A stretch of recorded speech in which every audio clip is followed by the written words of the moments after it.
We left off on 37.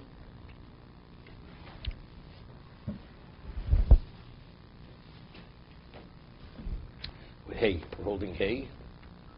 Hey, Yud Aleph, hey. The Mechaber, it said that when you spin the threads for the tzitzis, for the strings, before you start, you have to say you're doing it l'shem tzitzis, for the sake of tzitzis, the mitzvah of tzitzis. What he says, you say to a woman, spin these threads for tzitzis, even though you don't mention the mitzvah of tzitzis. But he says, if it was not spun for the mitzvah, it's not valid. It's an ordinary string. Holding hay. B'tchilas, v'dai bo ze afilu yom ochro. Here, as long as the person says, he's spinning for that, so in the process that he doesn't have to continue to say it. I'm doing it for the sake of it. It says the stoma su l'shmokoi cholo osa das rishon osa. Because when a person continues the process, it's with the intent of what he started the process. So it comes out interesting. Let's say he goes and spins a certain amount of thread. So you could say he's going on that. Let's say now he has to reset the loom and add other wool to it. Maybe not. Right? So the mindset is whatever he started, I completed based on with the intent that I started. But let's say, there's Gemara says in Zvachim, Gemara has no discussion. It says stoma l'shmo, stoma not l'shmo. Right? If a Kohen doesn't say he's doing it for the sake of the mitzvah of the korban, is it valid? The Gemara concludes it is, but the Gemara brought proofs from a Mishnah in Psochim, where let's say he did the shechita l'shem Pesach, and he did not do, let's say, the subsequent avodas l'shem Pesach. Pesach shlo l'shmo is not valid. The two korbanos that if you bring shlo l'shmo, David and Howard knows this. Right, Howard? What are the two korbanos which shlo l'shmo is impossible? So you have Pesach one, and then the sin offering two. Chatos, right? Pesach and Chatos, shlo l'shmo is possible, right? Okay. Howard is right. Okay. Okay, so shlo l'shma is possible. So the Gemara says, if stoma l'shma, without having the intent, would be equivalent of not doing it correctly. So if a person, let's say, does the shechita l'shma by Pesach, he does the shechita, but then you have three other subsequent avodas. Let's say he did the zrika, he didn't say anything. Is it valid? Says Mishna Berura, it's valid. So you see, for here, one want to bring proofs. You see, stoma l'shma, that even though he didn't think specific when he sprinkled the blood, it's for Pesach. It's valid, Pesach. So there's no proof. Because Osal Das Rishon Osa. Since he did the Shechita, when he started the Korban, he did it specifically for the sake of the Korban Pesach. Therefore, we say the mindset is with the intent of what he had started. But let's say he would start without any mindset, think about anything. Maybe it's possible. But that's the concept of Kol Osa Al Das Rishon Osa. So similarly, if you started the spinning process, let's say it takes hours. That's the amount. No, but the amount of wool, I'm trying to differentiate between the amount of wool. Let's say you have to bring another batch of wool to spin more. That's a different episode. That would be similar to, let's say, you shech one korban l'shma, and then you bring another korban. Maybe you won't say. For the first, it's when the mindset is what he started on that korban. Maybe it's a different korban, you bring another animal. Maybe again, you have to reestablish it. Okay? So are we saying it's the material or it's the time? In other words, is it... Yeah, but no, he says Yom Ochor, even for the next day. Right, let's say it takes a week to do one roll. Yeah, so he says you don't have to think every day, because the intent is where he began. The Gemara said, no, it's a logical set. That's the reality of a person's mindset. Okay? The stoma sulishmot, cholos tas rishon oseh. Unless he terminates that by saying, I'm doing it shlo l'shmo. This I'm doing the thread for whatever it is, for some other reason. No, hefsek, no. Yom Ochor is a hefsek. He went to sleep in between. It's the next day. He says that's not a hefsek. Because kolo sadas rishon osa. Because the mindset is whatever he began, it's a continuation of the original process. That's the original mindset. Hativui. But if you finish the roll... Maybe, you're right. In an hour, let's say. You finish the roll in an hour and you have to start again? Yes, say it again. I'm doing it with l'shem. Maybe. I'm not saying definitely. Hativui.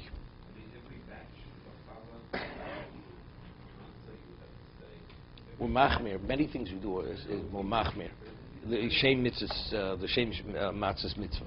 That's not to make sure it's 100%. You should be. You should be. Hativui.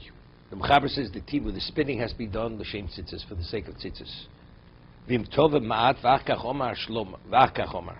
What he started the process, and then afterwards he says, "I'm doing this for the sake of the mitzvah." It's not going to help you, because where did he start? He started with what? With nothing in mind. Okay. Vim tova ma'at v'achkach omar lo mahani l'mashinit v'kvar.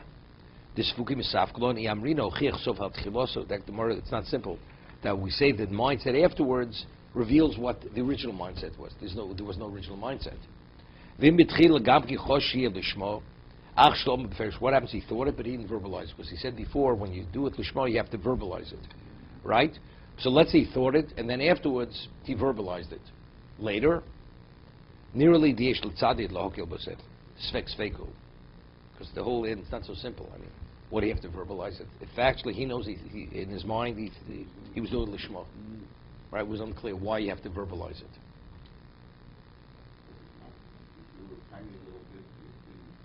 We're talking about continuously. You had in mind conditions on doing lishma.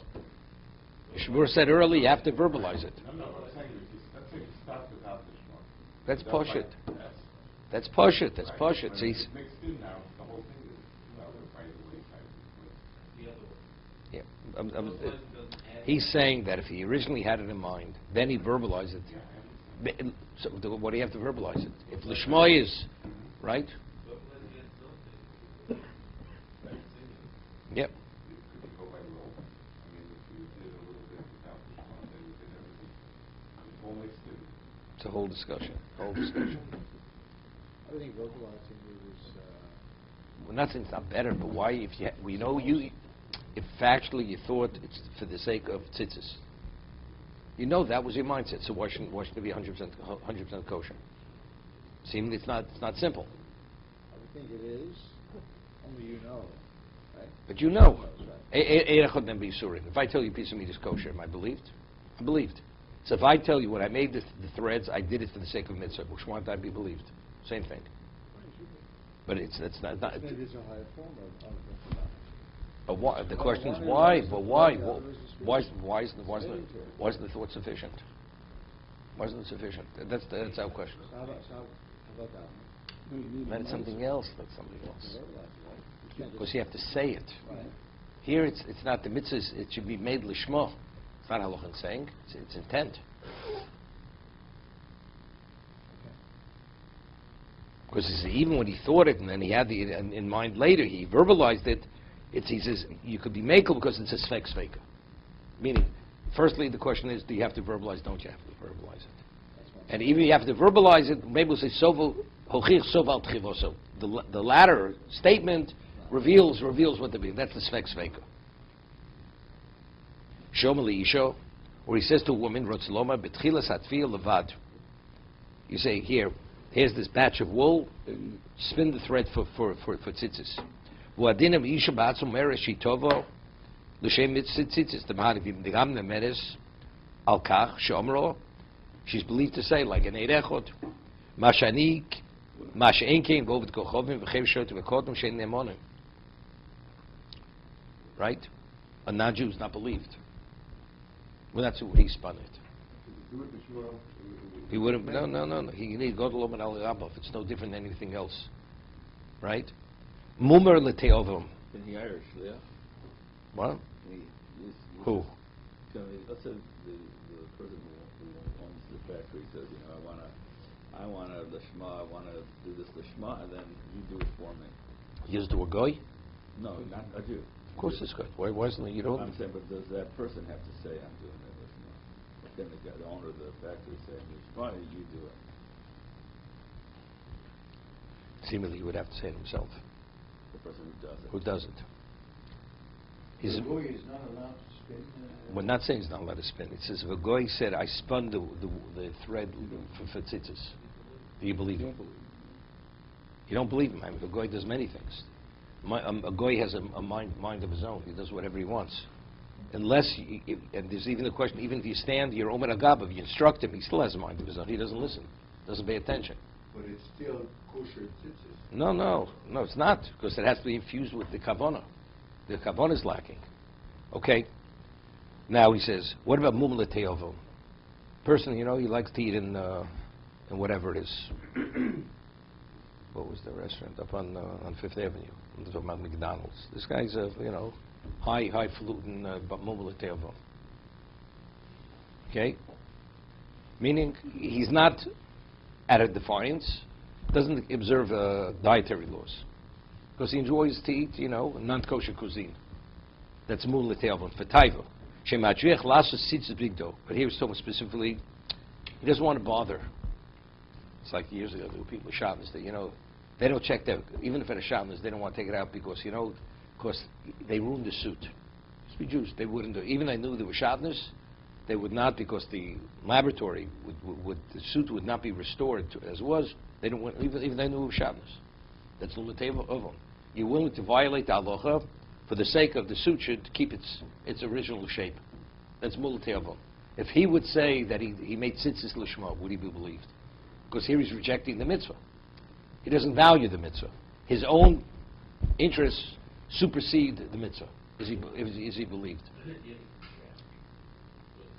No. A person needs nevela.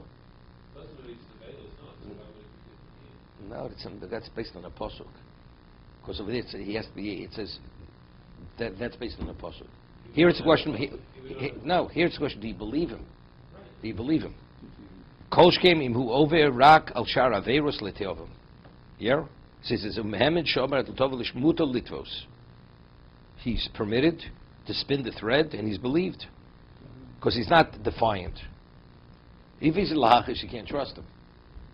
But Kolshkem im hu over rak al shar averos leteovim. Right? He eats McDonald's burgers. He's not talking lahachish, leteovim. He says even in that mitzvah, he's believed that he made the tzitzis. What about if he's leteov and other things? Dietary laws. Right? He's definitely believed. His kolshkem he's believed. Avu muma lahachis. But if he's a defiant apostate, meaning, the Gemara says, what's a defiant? He has kosher and non-kosher, equal quality. Same price. And he chooses to eat the non-kosher rather than the kosher. That's called muma lahachis. Right? That's out of spite. That's defiance. He has his own mind.